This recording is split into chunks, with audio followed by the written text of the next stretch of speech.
নমস্কার বন্ধুরা, আজকে আমরা ট্যাংরা মাছের রেসিপি নিয়ে চলে এসেছি।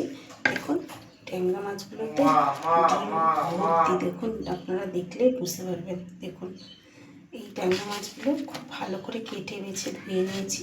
এবার এর মধ্যে আমি নুন, হলুদ আর একটু লঙ্কার গুঁড়ো দিয়ে ভালো করে মেখে প্রায় 5 মিনিটের মতো রেখে দেব।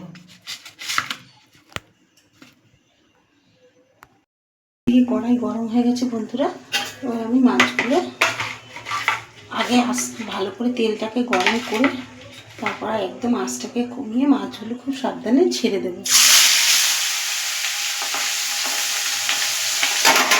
ছেড়ে ঢেকে দেবো, কারণ ট্যাংরা মাছ কিন্তু খুব থাকে। ঢাকা দিয়ে এই সাবধানে আমি সামান্য মিডিয়াম আঁচে গ্যাসটাকে বাড়িয়ে দেবো।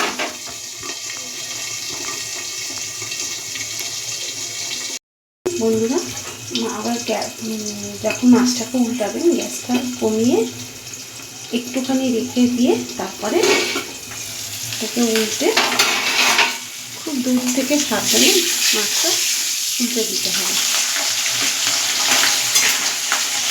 দিয়ে আবার এটাকে ঢাকা দিয়ে দিতে হবে। এবার এটাটা একটু আবার বাড়িয়ে দিতে হবে, একদম মিডিয়াম আঁচে বাড়িয়ে দেবেন। এইভাবে যখনই উল্টাবেন বা মাছটা ভাজা হয়ে গেলে নামাবেন, বিশেষ করে আঁশ ছাড়া মাছগুলো খুব ফাটে তো, তাই তখন গ্যাসটাকে কমিয়ে 1-2 সেকেন্ডের মতন একটুখানি রেখে তারপরে মাছগুলোকে উল্টাবেন বা নামিয়ে নেবেন। দেখুন বন্ধুরা, এখানে আমি পেঁয়াজ কুচি নিয়েছি, টমেটো কুচি নিয়েছি আর ধনেপাতা কুচি নিয়েছি। আমি বেশি মশলা দেবো না, কারণ ট্যাংরা মাছ তো, ট্যাংরা মাছে বেশি মশলা দিলে স্বাদটা নষ্ট হয়ে যায়, তাই আমি এখানে বেশি মশলা দেবো না। এবার পেঁয়াজগুলো আমি ভেজে নেব।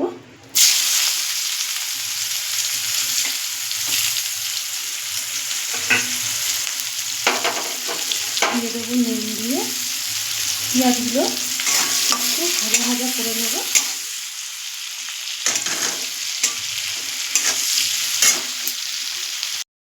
এইবার আমি এই বাটির মধ্যে নিয়ে নেবো জিরের গুঁড়ো, ধনে গুঁড়ো। জিরে গুঁড়োটা একটু বেশি নেবো, ধনে গুঁড়ো অল্প নেবো। নিয়ে নেবো একটু হলুদ গুঁড়ো। এবার এটার মধ্যে একটু জল দেবো, জল দিয়ে এটাকে আমি ভালো করে গুলিয়ে নেবো।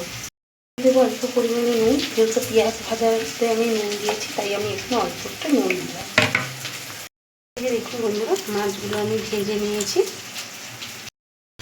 আমি একটা জিনিস বলতে ভুলে গেছি বন্ধুরা, পেঁয়াজগুলো তেলে দেওয়ার আগে কালো জিরা সোমবার দিয়ে নেবেন, তারপরে পেঁয়াজগুলো তেলে ছেড়ে নুন দিয়ে ভাজা ভাজা করে নেবেন। মিডিয়াম আঁচে করে পেঁয়াজগুলো ভাজা ভাজা হয়ে গেছে, আস্তাটা মিডিয়াম একদম কমিয়ে দিয়ে আমি টমেটোটার মধ্যে দিয়ে দেবো।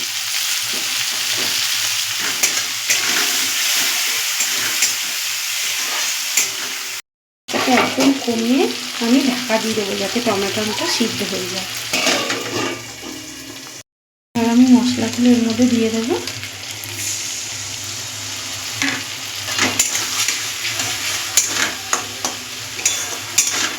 আঁচটাকে একদম কমিয়ে নিয়েছি, কমিয়ে এটাকে আমি কষাতে থাকবো।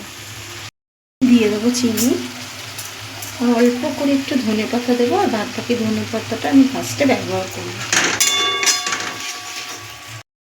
এবার দেখুন এখানে আমি 3টে লঙ্কা চিড়ে রেখেছি, 3টে লঙ্কা দিয়ে দেবো। আপনারা চাইলে কষানোর মধ্যে গুঁড়ো লঙ্কাও দিতে পারেন, কিন্তু আমরা যেহেতু গুঁড়ো লঙ্কাটা খুব কম খাই তাই আমরা এখানে কাঁচা লঙ্কা চিড়ে দিয়ে দিলাম।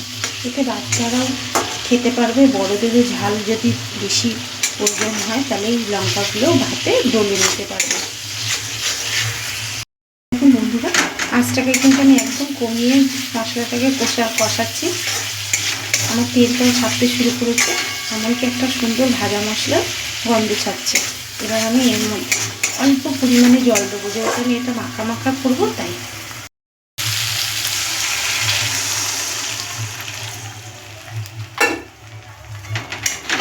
গ্যাসটাকে বাড়িয়ে আমি ঝোলটাকে ফুটিয়ে নেব।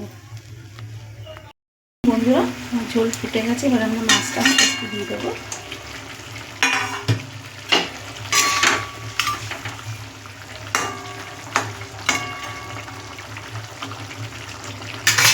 গ্যাসটাকে মিডিয়াম আঁচে দিয়ে দেবো, দিয়ে দেখো আমরা ঢাকা দিয়ে দেবো। প্রায় 3-4 মিনিট পর আমরা ঢাকনাটা তুলে দেখি যে ঝোল কতটা টেনে এসছে। যদি ঝোল না টানে আপনাদের তাহলে আর একটু টানিয়ে নেব। আমরা আরেকটু জাস্ট টানিয়ে এটাকে নামিয়ে ফেলব।